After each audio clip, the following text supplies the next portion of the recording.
मोहब्बत में फंसाया फिर रो क्यों रहा है, क्योंकि कल उसने बुलाया।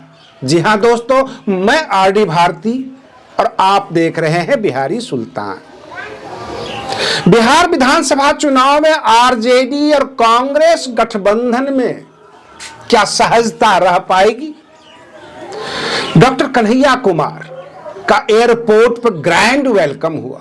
युवाओं की भीड़ को देखकर ऐसा लग रहा था कि तेजस्वी यादव फीके पड़ जाएंगे इस चुनाव में। और आपको बता दें कि डॉक्टर कन्हैया कुमार 16 मार्च से पश्चिमी चंपारण से अपनी यात्रा शुरू करेंगे पूरे बिहार की। और इस बार युवाओं की जो फौज होगी वो डॉक्टर कन्हैया कुमार के साथ। जो पिछली बार 2020 में भी हमने न्यूज कवर किया था बिहार विधानसभा का, और युवाओं की फौज तेजस्वी यादव जी के साथ था, क्योंकि वो कहते थे 10 लाख युवाओं को हम नौकरी देंगे। वो बार बार बिहार की बिल्कुल गांव वाली स्टाइल में ये कहते थे कि शादी करनी है कि नहीं करनी है, नौकरी नहीं मिलेगी तो शादी भी नहीं होगी। और ये तमाम लालची युवा नौकरी के पीछे, दीवाने की तरफ, पागलों की तरह उनके पीछे दौड़ते थे। वर्तमान में जो परिस्थिति है बिहार के अंदर और 2025 के बिहार विधानसभा चुनाव में, ऐसा लग रहा है कि युवाओं की जो फौज होगी वो डॉक्टर कन्हैया कुमार के साथ होंगे। और पत्रकारों को जब उत्सुकता बढ़ी तो भाई वीरेंद्र से सवाल कर दिया। पत्रकारों ने सवाल जब पूछा, क्या डॉक्टर कन्हैया कुमार और तेजस्वी यादव स्टेज शेयर करेंगे? वो हंसते हुए कह दिए कि अगर महागठबंधन मजबूत होती है तो आरजेडी भी मजबूत होगी, सीपीआई भी मजबूत होगी, हम क्यों नहीं शेयर करेंगे। लेकिन कहीं न कहीं से तकलीफ तो है। लालू प्रसाद यादव जी की इच्छा नहीं थी कि डॉक्टर कन्हैया कुमार चेहरा बने कांग्रेस की तरफ से, लेकिन कांग्रेस ने यह चाल चल दी। और इस बात की पूर्णतः गारंटी है कि युवाओं को अपने पीछे लगा लेंगे डॉक्टर कन्हैया कुमार। जो उनके सामने हुजूम देखी गई, जो उनका वेलकम किया गया, तो ये शुरुआत है। और जब वो अपने भाषणों में, अपनी कलाओं में बांधेंगे, तमाम युवाओं को पीछे लगाएंगे। रही बात गारंटी देने की, नौकरी की और आरक्षण की, दलित शोषित वंचित की बात करने की, तो बगल में राहुल गांधी जी भी होंगे, जो सांसद भी हैं, नेता प्रतिपक्ष भी हैं, सेंट्रल में हैं और गांधी खानदान से हैं। तो जाहिर सी बात है डॉक्टर कन्हैया कुमार को बोलने के लिए समर्थन बगल में रहेगा, सपोर्ट रहेगा। और उनमें इतनी बाजीगरी है कि बिहार के तमाम युवाओं को अपने साथ लगा लेंगे। और कांग्रेस बड़ी सोच समझकर यह काम किया है, क्योंकि कृष्णा अल्लावरू जो युवा हैं, कांग्रेस के नेता हैं और बिहार कांग्रेस के प्रभारी हैं। डॉक्टर कन्हैया कुमार अगर प्रचार में निकल जाते हैं, यात्रा पे निकल जाते हैं, राहुल गांधी जी उनके साथ होते हैं, इस बात को तो कन्फर्म ही कर दिया जाए कि जो बिहार के युवा हैं वो कांग्रेस के पीछे लग जाएंगे, कांग्रेस का साथ देंगे। लेकिन नुकसान किस किस का होगा? सीपीआई का नुकसान होगा, आरजेडी का नुकसान होगा।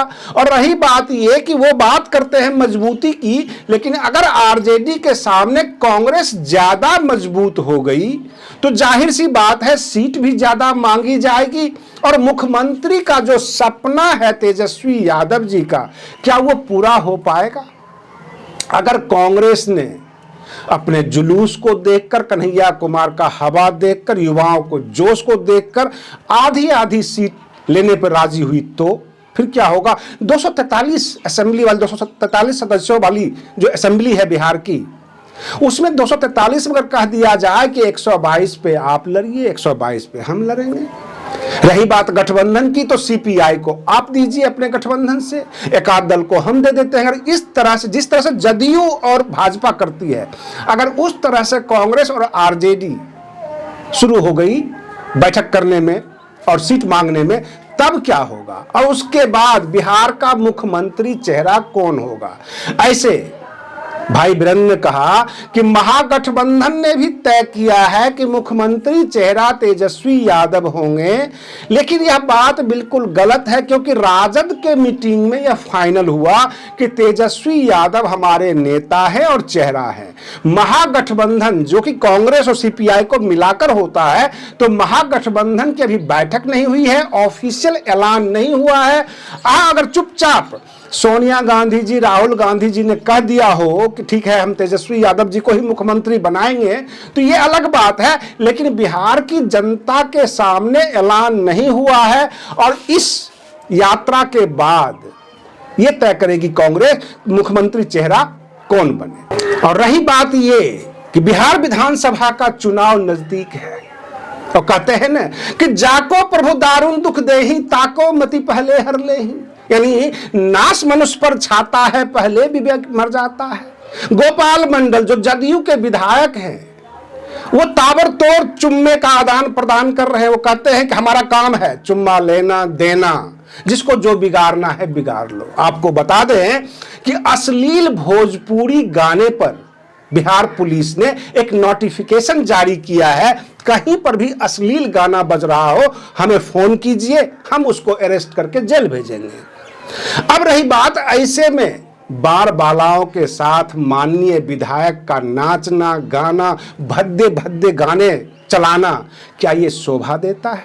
क्या बिहार की जनता बर्दाश्त करेगी? सामने चुनाव है और नीतीश कुमार के काफी खास हैं। गोपाल मंडल भागलपुर से विधायक है, पहले भी इनका वीडियो वायरल हो चुका है जब ट्रेन में ये अंडरवियर में घूम रहे थे, बनियान में घूम रहे थे।